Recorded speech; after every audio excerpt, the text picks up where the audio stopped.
In the days when the moon was the village lamp and the rooster was the keeper of time, there stood a rich village between thick forest and a slow, whispering river.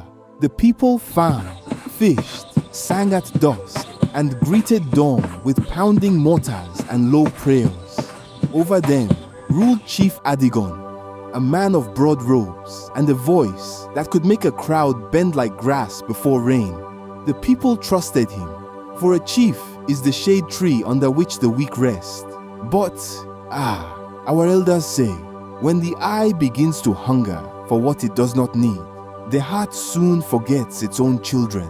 In that village lived Mama Neka, an old woman whose back was bent but whose spirit stood upright. She listened to the wind, the way others listened to drums. One evening, when Harmattan dust sat softly on the roofs and the goats had gone quiet, she came to the chief's courtyard and said, "Adigon, the night smells of iron. I hear footsteps inside the silence. Guard your people well." Chief Adigon smiled, but his smile had no warmth. For 3 nights before that warning, strangers had come to him beneath the Iroko tree. Their faces were hidden, their voices low, and in their hands they carried a calabash filled with gold that shone even when no moon watched it. It was no ordinary gold.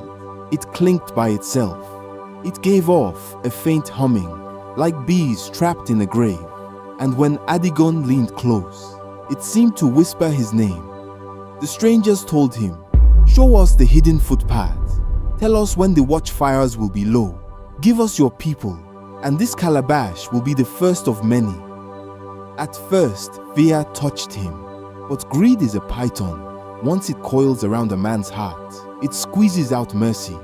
Adigon began to count wealth that was not yet his. He saw new robes, new wives, new titles, and praise from distant lands. He forgot the children who called him father. He forgot the elders who crowned him. He forgot that a leader who sells his people sells his own name. Then came the night of betrayal. The village had gathered for rest after a long day. Fires were small, drums were silent. Babies slept on their mothers' backs, and tired men stretched on woven mats. Chief Adigon himself had ordered that the gate remain unbarred, saying, "Peace walks with us tonight." But it was not peace that came. Through the hidden path, the strangers entered like darkness with feet. Then came the crack of doors, the hiss of torches, the choking smoke, the stampede of frightened bodies. Cries rose into the sky. Old ones fell, children were snatched. Mothers screamed until their voices broke. Flames licked the thatched roofs, and the village that had once breathed like one body was torn apart before dawn. And where was Adigon?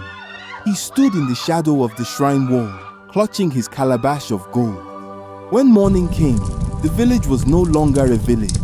It was ash, footprints, blood in the dust, and the silence left behind when too many voices are stolen. The river carried broken things. The square was empty. Even the birds avoided the place. Then the gold began its true work.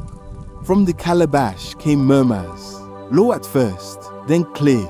Every coin carried a voice. Some cried, some called for water, some called his name. Chief Adigon tried to throw the gold away, but it clung to his palms.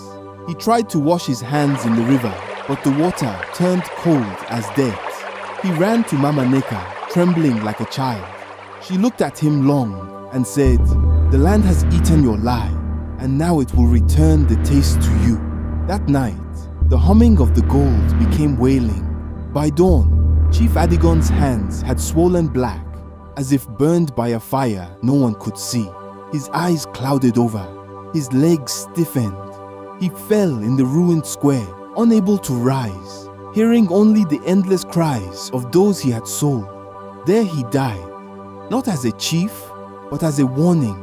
And for many seasons, when the wind crossed that broken place, people said it carried the sound of coins striking one another like teeth in a hungry mouth.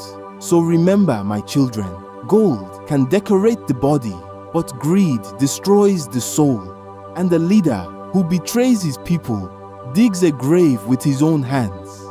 Moral lesson: greed blinds leadership, and whoever sells the people for wealth will answer to both earth and spirit. If this tale made you reflect, share your thoughts in the comments, like and subscribe for more powerful African folk tales.